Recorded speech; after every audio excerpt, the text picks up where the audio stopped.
stakes of the tournament take care of that? I would say the stakes of the tournament. I mean, these guys already know about Indiana-Purdue rivalry, and they heard it tonight. So they heard it even from last game, just how much Hoosier fans cheer for their teams. So these guys already know what's at stake for us, and they're going to go out and play hard for us. Yogi, I know you've played with a few of these guys before, but how have you kind of gone about trying to build some team chemistry and get guys kind of organized just as a pointer? Yeah, I mean, for me especially, I'm just trying to get in the paint and create. That's the biggest thing.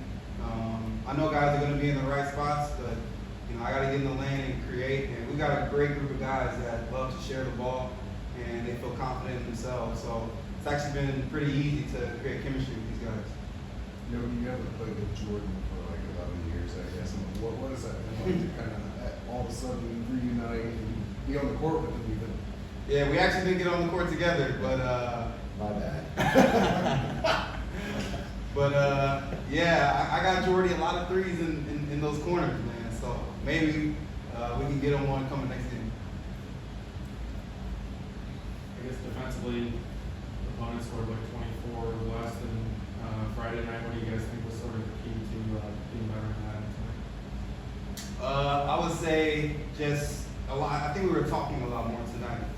Great job from our bigs, telling us what to do, what coverages we wanted to do. They were great defensively, active hands, and we all listened to our bigs, and we bought in defensively. I'm down there talking as the last man, telling guys where to go, and we tried to make it as hard as possible for them in the half court. Coach, you've been through a lot of these. You've been with this team now for 2 games. Kind of, what's your assessment of where they're at and what needs to improve to make it to the finals? Yeah, TBT is hard. You come into the first game completely blind. You have really no sense of what you're going to face on the other side.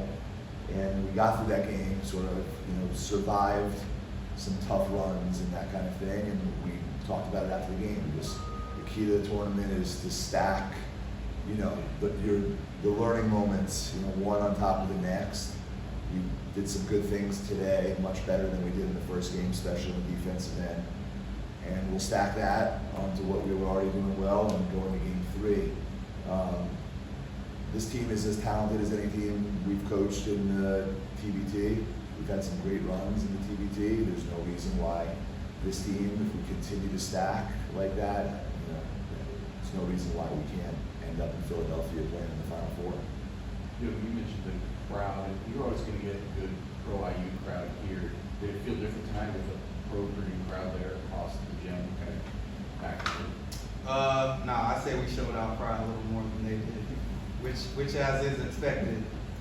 Indiana fans are everywhere, so really thankful for them for showing out, and playing in front of them is just bringing back a lot of memories. Did it feel like a different atmosphere tonight, though, with both of those rivalry crowds here, as opposed to maybe what you guys experienced on Friday?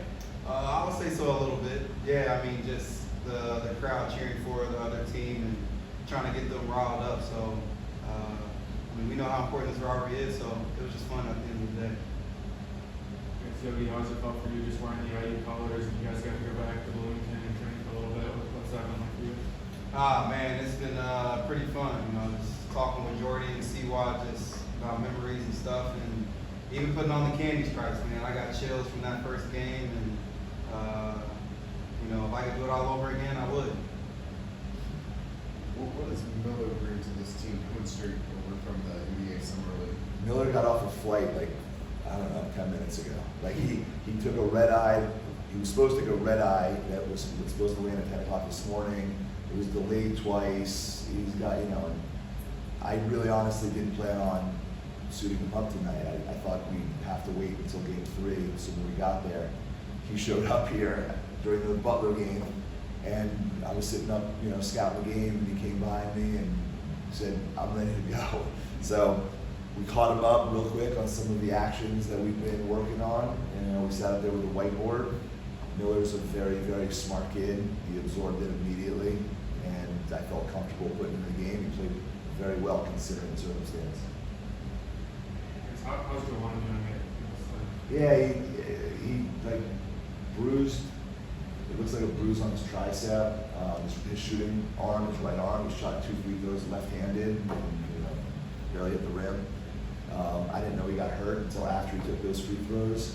Then coming out of the half, he said it felt a lot better. He wanted to give it a shot. We have one of the IU doctors is here, took a look at it, said it's a muscle bruise of some sort in spinal play. He was limited, so I just felt like we had a lot of good players, you know, and we're lucky in that way. Just felt like other guys could serve us better than a one-on Jerome Morgan. Yogi sounds like a whole thing for you guys. Have you heard from past teammates more just over the last week?